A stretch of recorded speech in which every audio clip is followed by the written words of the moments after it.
I'm Russian Ukrainian, 41 years old, born in Ukraine.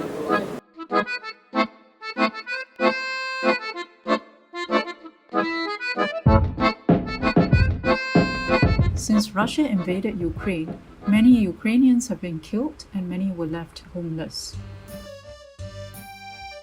For us, what we do, we are donating 10% of our delivery sales to humanitarian funds to Ukraine.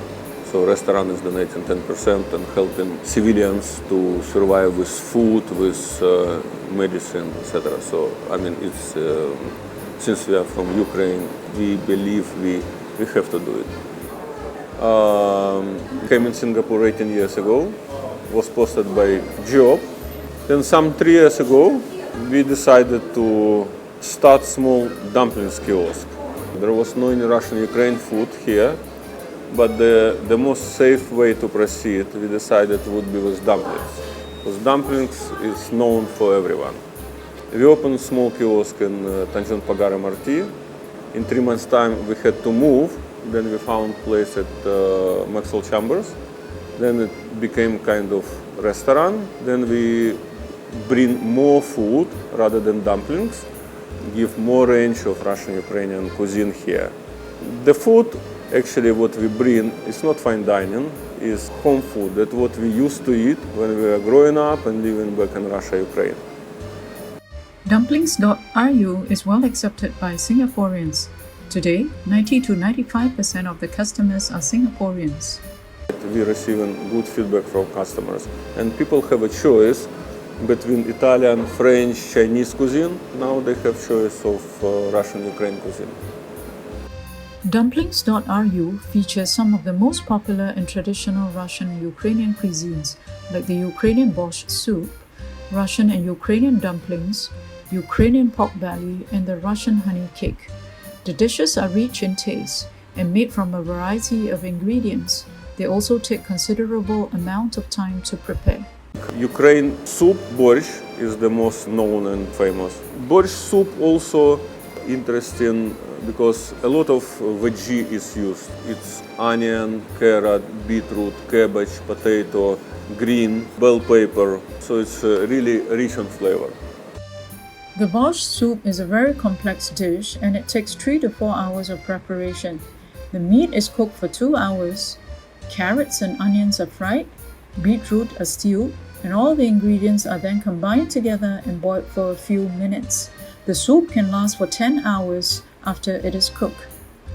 There are 2 different kinds of borscht soup base in Ukraine, but the restaurant serves only one kind of soup base. It could be pork-based, beef-based. We do pork because we have other beef soup. In Singapore, we have to please different kind of customers with restriction, I would say.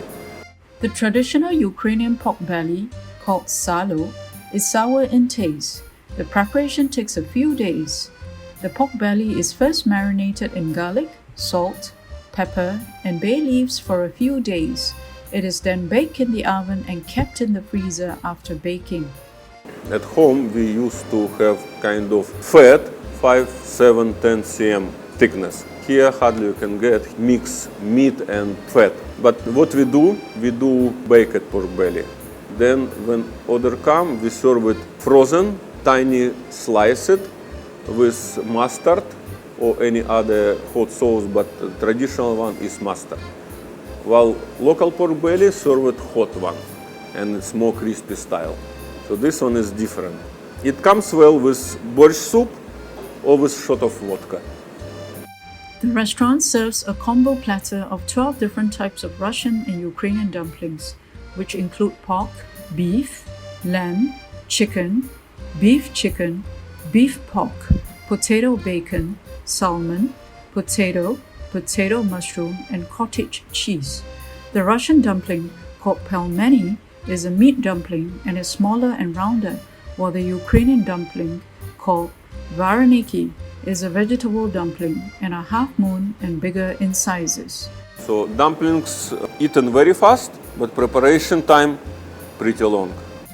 The dumplings are all handmade. The meat is marinated first, and the dough is then prepared, colored, flattened, and shaped. The Ukrainian vegetable dumplings are molded into individual round shapes, while the dough for the Russian meat dumplings are cut into smaller pieces using a pizza cutter.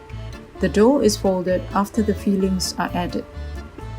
So the difference between local dumplings and Russian Ukrainian dumplings: Chinese dumplings steamed, our dumplings boiled. That's why skin a bit thicker, in order skin not to break at the time it's boiling. We also serve fried dumplings, which is another good side of the dumplings. What we used to have when in the past at home we used to cook dumplings for dinner. Any leftover, next day you can pan fry.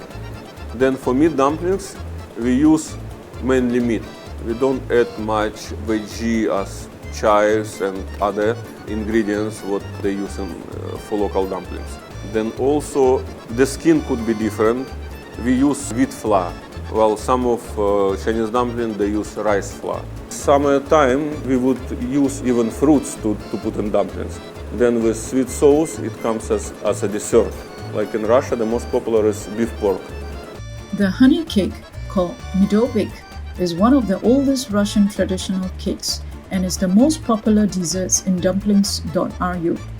Medovik comes from the name med, which is honey.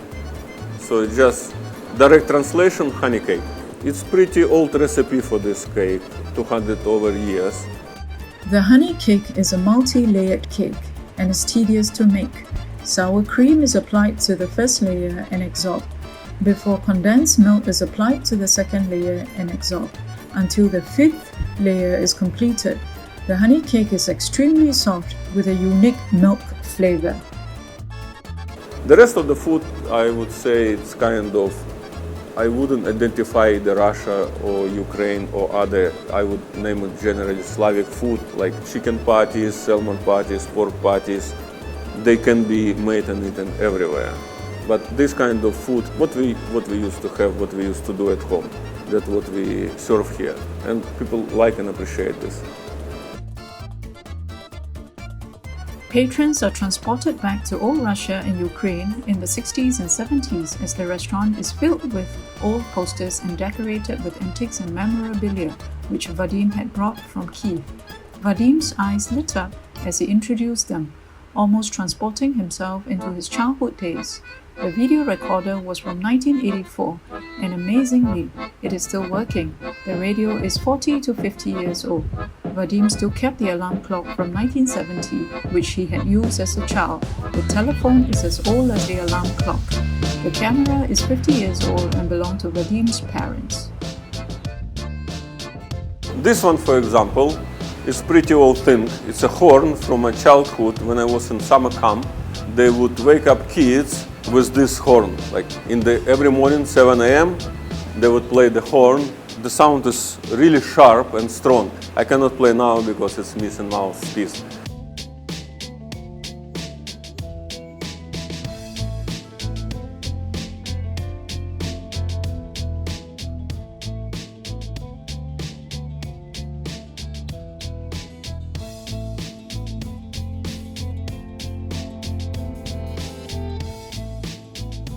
Since it was first established, the journey of dumplings.ru has not been an easy one. When Russia invaded Ukraine in February, Vadim received negative comments about the restaurant. Recently, crisis between Russia and Ukraine started. People tend to associate us with Russian politics rather than food. But we give an explanation and things turned up differently. Thanks to customers in Singapore, and they supported us. It did not affect our business. Thanks for understanding. The restaurant was also established shortly after the coronavirus outbreak in January 2020, and the business was affected by the lockdowns and people working from home. It's been pretty difficult time, but we managed to survive thanks to government support, because there's been support in rent, support with salaries. Also, we started and promoted our delivery platform, our own delivery, island-wide. So there've been quite number of orders.